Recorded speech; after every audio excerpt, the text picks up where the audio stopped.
हम बात करने वाले हैं कोई नई वैकेंसी की। जैसा कि आपको पता है कि हमारा प्रयास रहता है कि हम ज़्यादा से ज़्यादा वैकेंसी आप तक पहुंचाएं, और उसी क्रम में आज हम बात करने वाले हैं डॉक्टर हरि सिंह गौर विश्वविद्यालय सागर मध्य प्रदेश। बहुत सारी वैकेंसी हैं और ये मान के चलिए कि 10th लेवल से भी वैकेंसी हैं। तो आज हम बात करेंगे इसमें ही।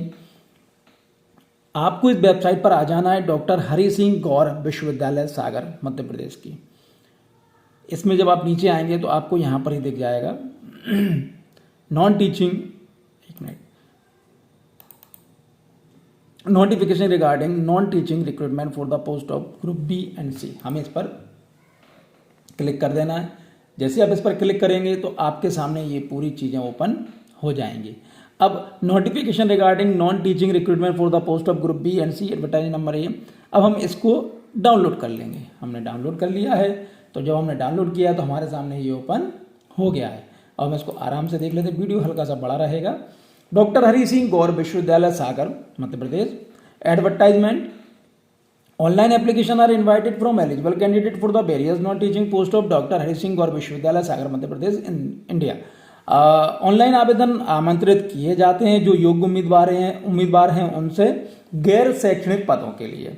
Eligible candidates should fill the online application form through an university website and must submit hard copy of the application form through speed registered post only along with self-attested photocopy all supporting document testimony।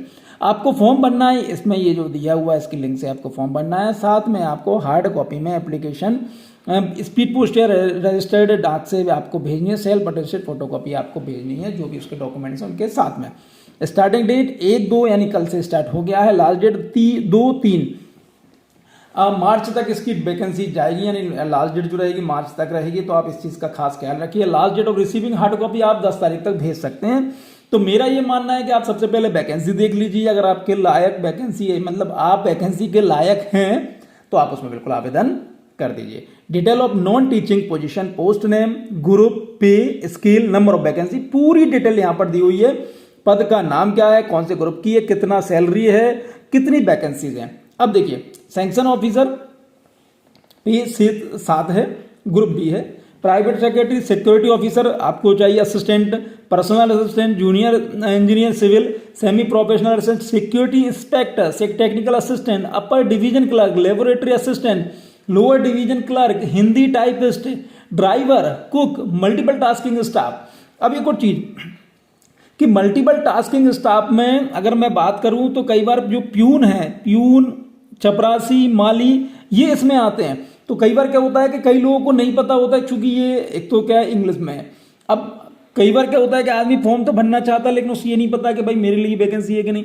तो आप बिल्कुल तैयार रहिए कि भाई multitasking staff में आप चपरासी, प्यून, यानी जो एक व्यक्ति कई सारे काम करते थे, जो चपरासी, जो प्यून है वो कई सारे कामों को करता है, तो भाई वो यहां पर आवेदन कर सकते हैं। Laboratory attendant, library attendant. अगर हम बात करें तो टोटल वैकेंसी की हम बात करें तो 192 वैकेंसी हैं। चलिए और हम आगे बढ़ते हैं। अब यहाँ पर जो पीडब्ल्यूबीडी के लिए है वो देख लीजिए भैया, ये कैटेगरी है आपकी। नेमो पोस्ट पीडब्ल्यूबीडी वैकेंसी यहाँ पर दी हुई है, तो आप उसके आधार पर आप देख लीजिए कि कितनी वैकेंसी आपके लिए यहाँ पर है। Age limit, minimum qualification, experience की हम बात करते हैं। अब ये क्या उम्र चाहिए, तो सबसे पहली बात सेक्शन लेटर जो होता है 35 साल अपर, यानी जो अधिकतम आयु है वो 35 साल की हो। और इसमें जो मांगा गया बैचलर डिग्री मांगी गई है, यानी किसी भी डिसिप्लिन में आप हो तो आपका काम उसमें हो जाएगा। और कंडीशन क्या है वो आप यहाँ पर देख लीजिए। प्राइवेट सेक्रेटरी 35, बैचलर डिग्री से मांगेगा, एटलीस्ट 3 साल का एक्सपीरियंस मांगेगा, पर्सनल असिस्टेंट का और भी चीजें देखिए। सिक्योरिटी ऑफिसर एसेंशियल क्वालिफिकेशन इसमें मांगी गई है, सिक्योरिटी सुपरवाइजर वगैरह सब चीजों की 35 है। असिस्टेंट 35, वो इसमें बैचलर डिग्री मांगी गई है। पर्सनल असिस्टेंट सेम कंडीशन जो पहले देखी गई थी। जूनियर इंजीनियर 35 साल की उम्र मांगी गई है, अधिकतम, ये अधिकतम है। बैचलर डिग्री चाहिए इंजीनियरिंग या टेक्नोलॉजी की। Semi professional assistant, master degree library science, 32 उम्र मांगी इसमें। सिक्योरिटी इंस्पेक्टर 32 साल मांगी गई है, इसमें बैचलर डिग्री मांगी गई है। और देखिए पूरा जो क्वालिफिकेशन वो आप पूरा पढ़ लीजिए, क्योंकि क्या है कि मान लीजिए आपको इसमें आवेदन करना है सिक्योरिटी इंस्पेक्टर, तो आपको पर्टिकुलर इस पे आवेदन करना है, तो आप यहां पर इन चीजों को देख सकते हैं। मैं पढ़ूंगा तो वीडियो और लंबा हो जाएगा। टेक्निकल असिस्टेंट एसेंशियल क्वालिफिकेशन वही bachelors degree with any one subject, physics, chemistry, botany, geology. Upper division clerk bachelor degree. Laboratory assistant essential कोई बैचलर डिग्री, वो साइंस वाली उससे। Lower division clerk bachelor degree. Typing भी चाहिए, Hindi typist तो स्वाभाविक सी बात है टाइपिंग चाहिए रहेगी। ड्राइवर 10th क्लास चाहिए।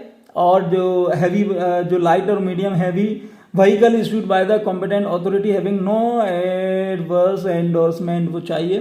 कुक 10वीं, ITI trade in bakery and confectionery 1 year duration. Multitasking staff essential 10वीं पास चाहिए या ITI। लेबोरेटरी अटेंडेंट 10वीं 10+2 चाहिए इसमें, और या 10वीं पास चाहिए इसमें सेंट्रल साइंस से, सब्जेक्ट इन स्किल सर्टिफिकेट हो इसके बाद लेबोरेटरी टेक्नोलॉजी का। लाइब्रेरी अटेंडेंट 10+2 चाहिए और ये सर्टिफिकेट चाहिए। अब बात आती है कि भाई आवेदन कैसे करना है। Interested eligible candidate have to submit the online application available the university website. जो यूनिवर्सिटी की वेबसाइट है वहां पर लिंक दी हुई है, उसके माध्यम से आपको आवेदन करना है। Application form is any other mode shall not be consider, उसके अलावा नहीं होगा। Candidate advise to read the advertisement carefully and check there. आप सबसे पहले एडवर्टाइजमेंट को पढ़िए, आप सबसे पहले नोटिफिकेशन को पढ़िए। अगर आप उसके योग्य होते हैं तो ही आवेदन करिएगा, यही कहना चाह रहे हैं। Email ID, mobile number registered in portal shall be used for future. स्वाभाविक सी बात है कि भैया आप अपना मोबाइल नंबर, ईमेल आईडी आप रजिस्टर्ड कर दें, जिससे कि आपको भविष्य में आपसे संपर्क करना चाहे तो कर सकें। और हम आगे बढ़ लेते हैं। अब हम यहाँ पर जो नंबर ये दिया है एड्रेस, इस एड्रेस पर आपको आपका डॉक्यूमेंटेशन फॉर्म आपको उस पर भर देना है, जो ये दिया हुआ है इस पर भेजना आपको इस पे है। तो बाय स्पीड पोस्ट है, registered post only. Application for the post के पोस्ट के लिए कर रहे हैं, किस कैटेगरी कर रहे हैं, एडवर्टाइजमेंट नंबर क्या है, सबसे ऊपर दिया हुआ है, ये एड्रेस है और यहाँ पे आपका नाम आ जाए। एप्लीकेशन प्रोसेस भी। अब बात आती है तो भैया फीस कितनी लग रही है इसमें, कि भाई चार्जेस क्या है इसके। Application process fee for online application various category, अलग अलग कैटेगरी के लिए अलग अलग फीस लगती है, जैसे कि हमें पता है। अनरिजर्व, OBC, NCL, EWS के लिए 1000 ओनली, और SC ST PWBD ESM और वुमेन के लिए, महिलाओं के लिए 500 रुपये रहेगी इसमें। Application process fee will be acceptable only through online ही करना रहेगी आपको। एडजस्टेबल नहीं होगी भैया, बहुत सोच समझ के जब आपको बिल्कुल फाइनल हो जाए कि हाँ मैं फॉर्म भरना ही है, मुझे कहीं कोई दिक्कत नहीं, तो ही आप फॉर्म भरिएगा। वापस की कोई कल्पना ना करिएगा। नो ऑब्जेक्शन सर्टिफिकेट चाहिए रहेगा अगर कहीं आप जॉब करते हैं तो। टर्म्स एंड कंडीशन क्या रहेगी वो आप यहाँ पे पढ़ लीजिए, उसी के बाद आप आवेदन करिए। OBC सर्टिफिकेट वगैरह सब चीज़ें चाहिए रहेंगे इसमें, जो भी डॉक्यूमेंटेशन है। और हम देख लेते हैं कि और क्या स्पेशल कुछ मांगा गया, बस यही चीज़ें हैं। इनकेस एनी डिस्प्ले को कोई मैटर बिगड़ता है तो भैया जो हाई कोर्ट रहेगा कहाँ का, जबलपुर का, इसमें माना जाएगा। तो इस तरह से आप बिल्कुल इसमें फॉर्म भर सकते हैं। और अब मैं आपको एक और चीज़ बता देता हूं कि भाई ये रहा, सबसे ऊपर जब आप आएंगे तो यहां से आप इसमें फॉर्म पर चले जाएंगे। जैसे आप इस पर क्लिक करेंगे तो जब आप क्लिक करेंगे आप तो ये आपके सामने ओपन ऐसा हो जाएगा। यहाँ पे आप साइन अप करेंगे और उसके बाद अपनी पूरी डॉक्यूमेंटेशन यहाँ आगे आगे बढ़ते चले जाएंगे और लास्ट में आप इसको सबमिट कर देंगे। ठीक है, चलिए बहुत बहुत धन्यवाद, थैंक यू।